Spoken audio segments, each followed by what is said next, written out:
Well, welcome back, Ryan. Thank you for joining me today for another session, another conversation to create the future. And we are at the end of season 2. This is episode 28 of our podcasts.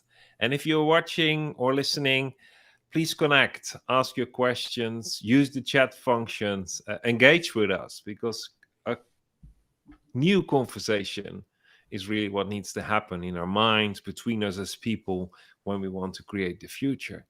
Today, we talk as an entrepreneur, Ryan, and myself as the futurist, Arjan Visser. And I'm so happy, Ryan, that I got a hold of you. Could rob it's great. you of a half hour, 30 minutes plus of your It's precious good. time. It's great to be here. Appreciate it. Always enjoy our time. Yeah, I've been running this for now whole year, like it's a full year. And I just said in our pre-talk, like next year we have to think of 2 seasons, like 28. Maybe we will reach up to 30 sessions, like that. That's a long list.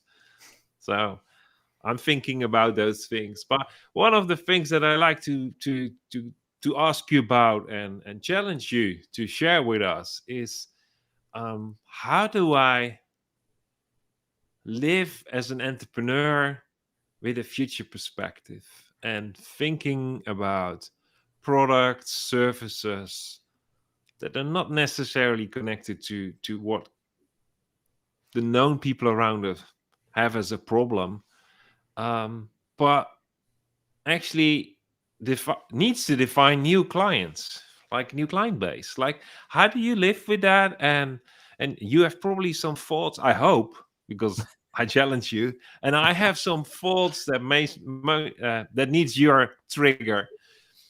So, what do you think of like your portfolio you're working on currently?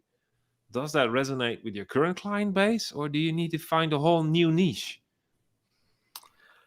So, part of your question, I think, is really rooted in a couple things come to mind.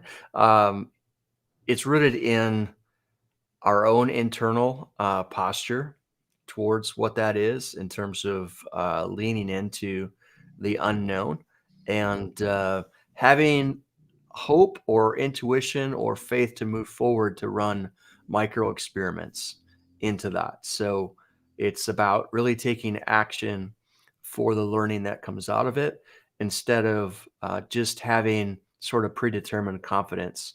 And we've talked about this before as well in terms of even offline about just the back and forth, almost double-mindedness that can come from that because even though having studied and even taught innovation and innovation processes, it's one thing to teach about the principles. It's yet another to stay postured and disciplined into what we know needs to happen because it's we can be really it's really easy to either lose faith or partner with fear or become discouraged, and so there's all these things that naturally come against an entrepreneur who is charting new water. And so that whole internal machinery, if you will, the self-management of the internal is really what can either push us forward or draw us forward or hold us back. And so, Oh, there's a lot in that. you throw in a lot of deep topics. Like you said, like something. It has to do with self management of the inside. Um, Yeah. do you mean the same one? Like when I talk about you have to know when your inner voice speaks and be able to listen to the inside. Um, at the same time, you said double mindedness. Um, to me that sounds like it's still one mind, but there is a paradox of of things that in my current understanding don't come together, but I know I have to pursue both of them and trusting that in the future that it works together. So Yeah. So I think in the way that I was explaining it, was less of a paradox and more of a two modes. So I get what you're saying in terms of the paradox. I think, we can have two competing truths or that seem to be apparently in competition that we need to embrace both at the same time and pursue. And actually, in the pursuit of the tension, there's a lot of insight and understanding that can come. But when I say double-mindedness, I'm more thinking about, how I can actually be my internal state of how Ryan shows up, or doesn't show up, is really sort of that internal machinery that I can cooperate and manage myself in a way that keeps me moving forward towards the paradox and the greater understanding and the insight and running the micro experiments. Or I can also, I mean, the sort of dirty little secret of entrepreneurship is that everybody is terrified. Like it's somewhat terrifying to move forward into the unknown, and take risks, right? And that's why I said micro experiments, because the Yeah. larger the risk, the more measured and thought out and sort of hierarchied, that can be. Obviously, the more we can manage that risk, but it's still choosing to take risk. But yeah, and then I think of another paradox. Yeah. And for me a paradox is like I have two competing thoughts that I don't want to bridge because then I will do a compromise to both. But I have to trust that in the future, based on new experiences, they will no longer compete, but in a, let's say, a next version of the thought, they would support each other and actually lead to a breakthrough in my mindset, in my thinking. Um, some call that integrative thinking, and I love the books about integrative thinking and the tools, um, because we tend to write off things as impossible because we are biased for one of the, yeah, I would nearly say perspectives, or maybe even the perceived perspectives, without, if we can get the perspective redefined, we see new options. And so Yeah, that's why, like, when I say a paradox, I always think a paradox is the ideal setting for mindset development. So it's because it yeah, seems impossible, and that's where the invitation is.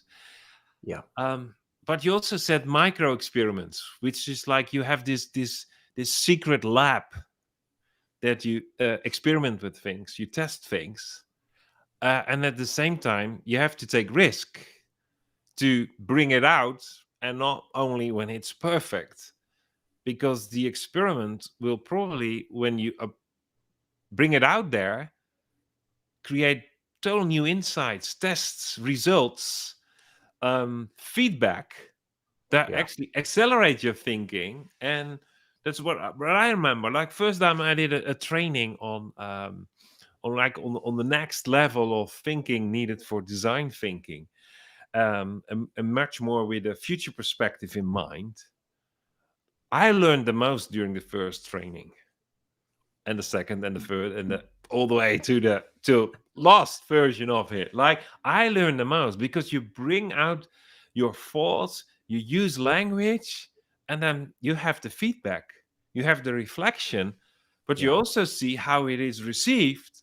And then many cases I think that's not what I intended to say, so I need to probably find out new language, and they're yeah. back in the future. But how do we, when we have done it in the lab, um, which is just, or our own man cave, or our happy place, or behind our whiteboard, like those kind of labs, um, how do we help our future clients to understand the potential value or the promised value that this new thing holds? How we onboard them in that they start to, that they have feel the need as well to get it.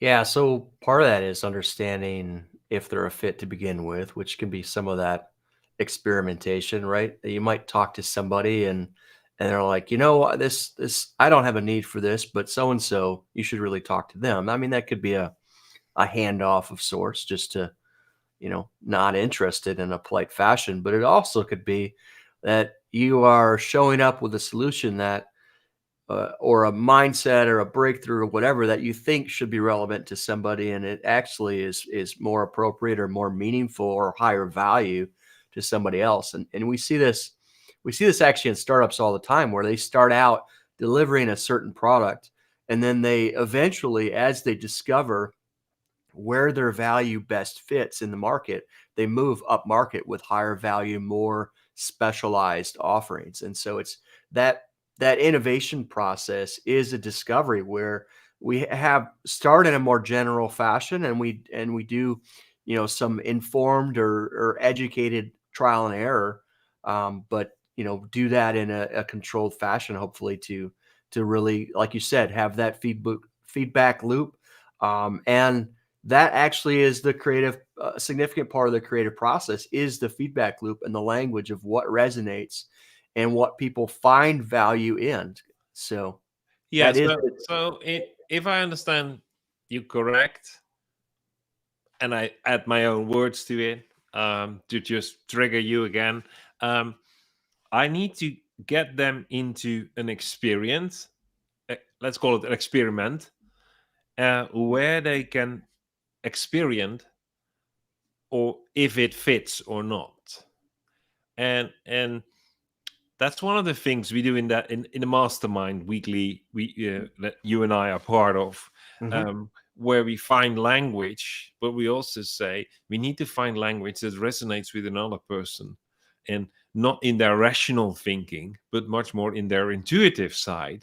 So it really resonates with them, Yeah. and in that way, so we address a feeling, a desire that they didn't know, uh, a challenge that they never took serious because they didn't know there was a solution for, or a step forward. And at the Yeah. same time, we show them as entrepreneurs that we are not only say it's a valid thing, you feel like you were right. We say to our potential client, you were right, that is a valid question, that is a valid ambition. And at the same time, you show them that you made steps in it. So you also introduce them to, it's not only a valid question, but there is momentum, there is movement, there is change when you Right. start walking in that direction. and and, Yeah. and I love to call that, like, we have to help them to taste and see that what we are about is good for them Yeah. and good for us, because the feedback loop, and Yeah. together we accelerate, we move forward to future. Yeah. And I think, you know, you, I think you were asking about what is that experience, and I think immediately about, you said taste and see, but I think about all of the senses, right? It's about what we see, what we sense, what we feel from somebody. I mean, people give off certain vibes. I mean, if it can be in a relational context where, body language and things like that matters. It can be, however we sense in the moment, and whatever that engagement looks like, we have to hopefully be as effective to connect with them as possible. I think, like a Facebook ad or an advertisement, in that sense, it's about the visuals, it's about the hook or the question, the engagement, that, and does it resonate, right? So I think, one of the a top line, sort of top of funnel approaches is, does it get their attention to begin with, right? We all get Yeah. emails. um, what catches our attention is usually something that resonates in some form or fashion, usually a problem or an interest, and so how do we connect? I agree with fully, like, it's all six senses. Yeah. And I know some people be a bit offended when I say about the sixth sense, but the sixth sense is that you sense what's not yet here. It's that you sense what you can't taste, see, hear, feel, or smell right now. And we all have that. Yeah. We call it the gift of foresight, the gift of prophecy, but we all have it. And it helps us to move in life, to actually prepare ourselves for things that are not yet here. Hmm. And Yeah, that's what we definitely. do with the experiments. We try to find out what's next, and at the same time invite people into the experiments to have an experience, to find out for themselves what's next. But Yeah. and one of the things that really comes top of mind is actually in that experience, I think rest is really important. We have to go from this fast thinking. We have to help others to when we want them to experience what we are about. We have to help them to go from the fast lane of thinking with urgency to the slow lane of slow thinking, where we finally start to go on the inside and start to listen to our heart, to our spirit, connect to that inner voice, because else it's only the rational things that we understand, and Yeah. we need to Yeah. help them to understand something new.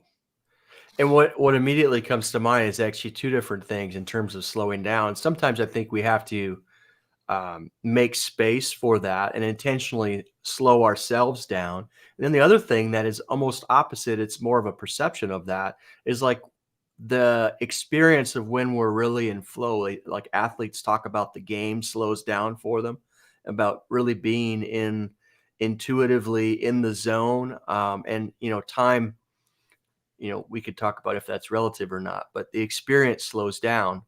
And it puts them in a better position to pursue what they're after.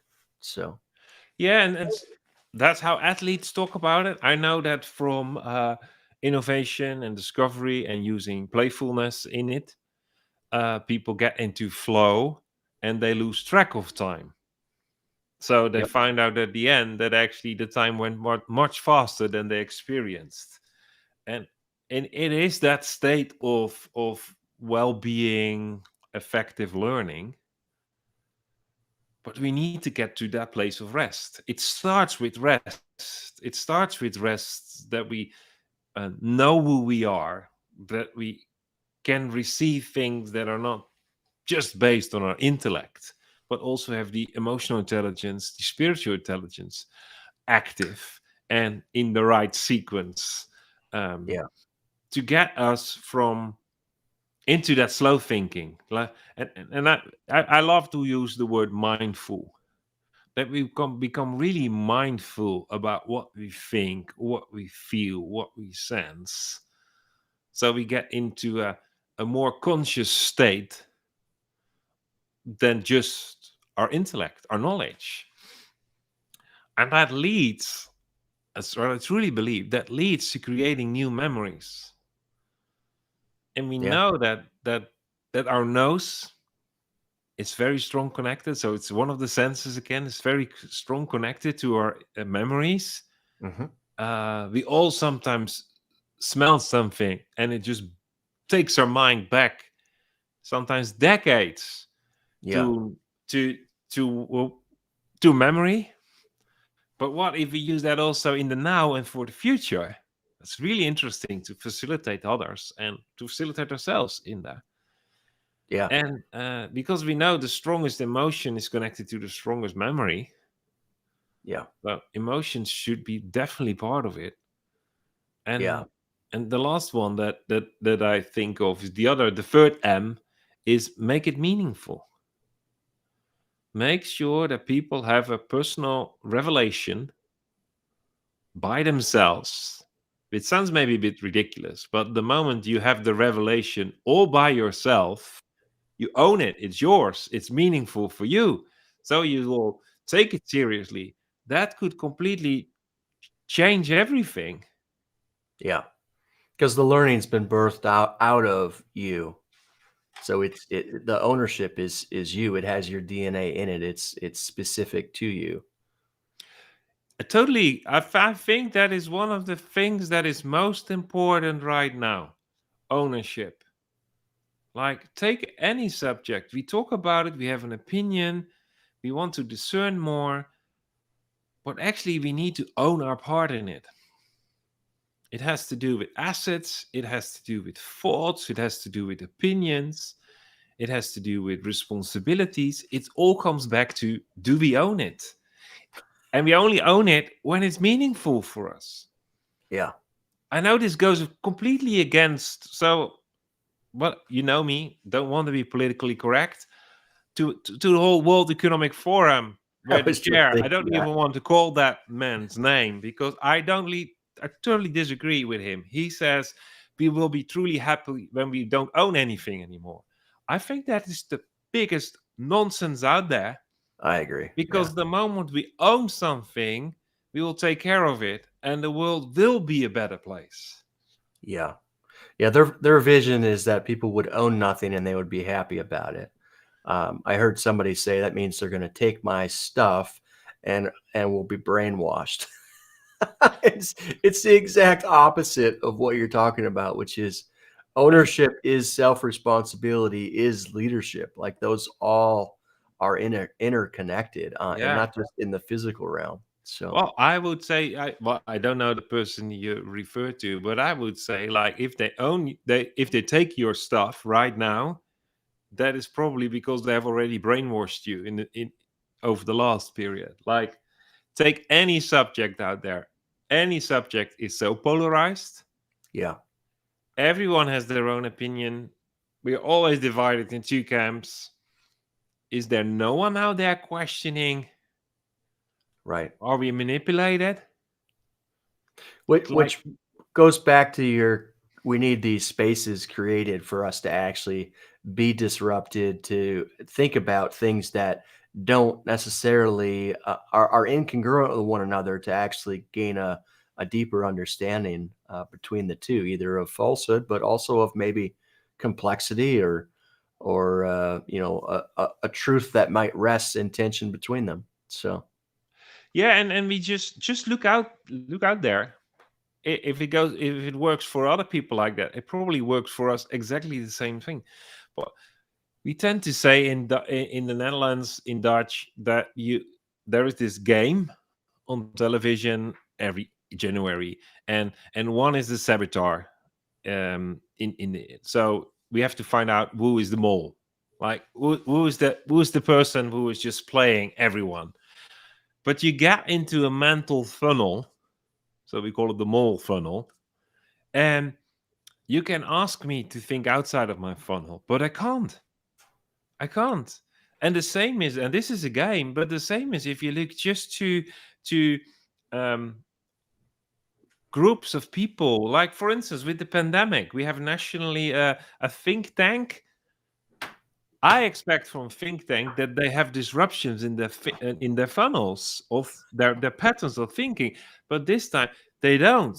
Most people have not changed their mind over the last 18 months, and they right. just got are still in the same pattern of thoughts that they got introduced to 18 months ago. But But that I comes think we back have to learned tons of things. So we we should have have different think patterns. We should have right. by now, we should have different approaches, different micro labs. Yeah. But we are still doing the same thing for the fourth or the fifth time. That surprises me, because then I would say, I think some people got stuck in their pattern. Yeah. That was And nearly a rant. Yeah. well, to your point, to your earlier point, though, in order to get an upgrade in or an update in the paradigm, in that there has to be space created, and there needs to be um, faith, or at least the desire to begin to look for a paradigm shift. So to get out of the game, the tunnel vision that you're talking about, and actually evaluate something that might differ. And that's the whole faith versus fear that I was bringing up earlier. That Yeah. if we live in fear, we stay in our tunnel, regardless of what that is. Our tunnel can be our current paradigm, at least how I'm thinking of it. So Yeah, then I want to throw in that one, and I stole it from one of my clients from years ago, Claudio, and I'm not pronouncing his Swiss Italian last name, but Claudio, if you hear this from Switzerland, this I got this from you. I don't know what the source is, but he had this paraphrase on the famous statement of Peter Drucker, who says, culture eats strategy for breakfast. And all entrepreneurs and strategic people know that this has been not understood in most cases, because it has nothing to do with the priority between the two. It just had to do with the influence of one over the other, and both are equally important. And he had this paraphrase, and it was like, faith eats data for breakfast. And for me, that was an eye opener, because faith for me is where my will and my what I believe, have hope for, comes together, and it activates me, it drives me to think of new strategies, new actions. That's for me.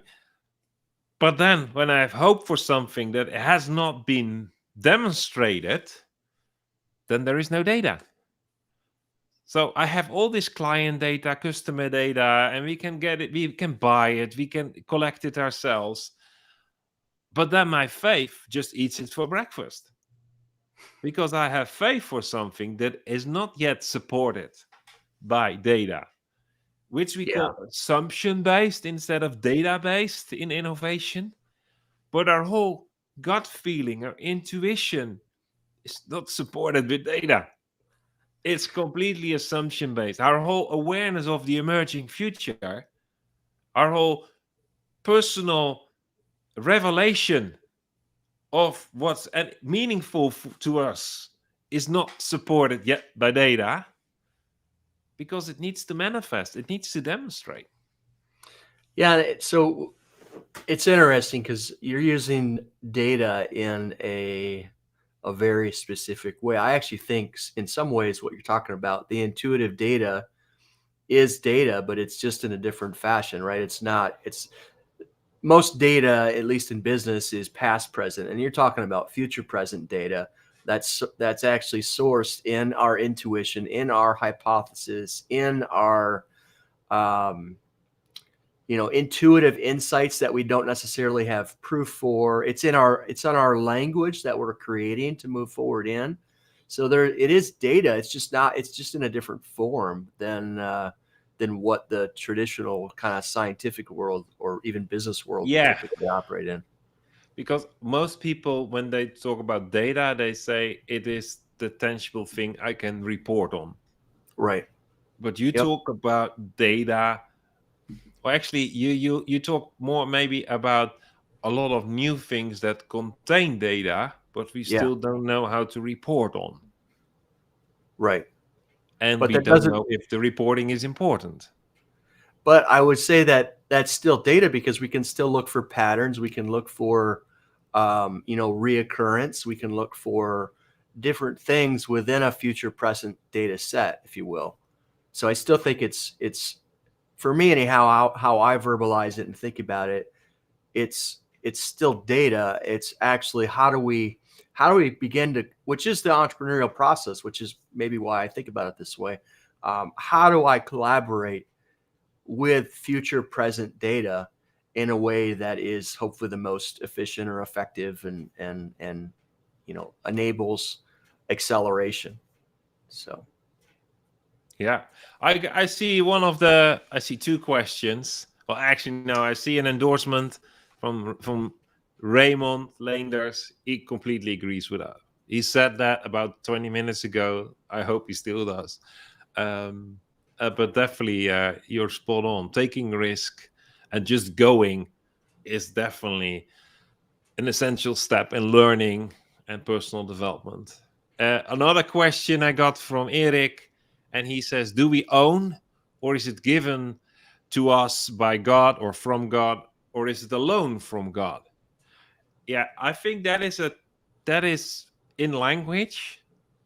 I would say it's given to us for us to own it, to steward it, like it is our own. Um, God created the earth, put in Adam and Eve, and gave them the assignment to dominate, to to extend dominion. That definitely has to do with ownership. So Yeah, I think of two words that from that, which is one is responsibility and the other is relationship. So I think we can own responsibility and still maintain relationship, or even co-ownership. So Raymond still agrees with us, and he calls us our fellow free thinkers. Yeah, Raymond, we should definitely get back to the terrace when we are allowed to go there again and have some free thinking sessions. Ryan, is there anything that just needs to be said today? Because we're not going to wrap up this. This is an ongoing conversation.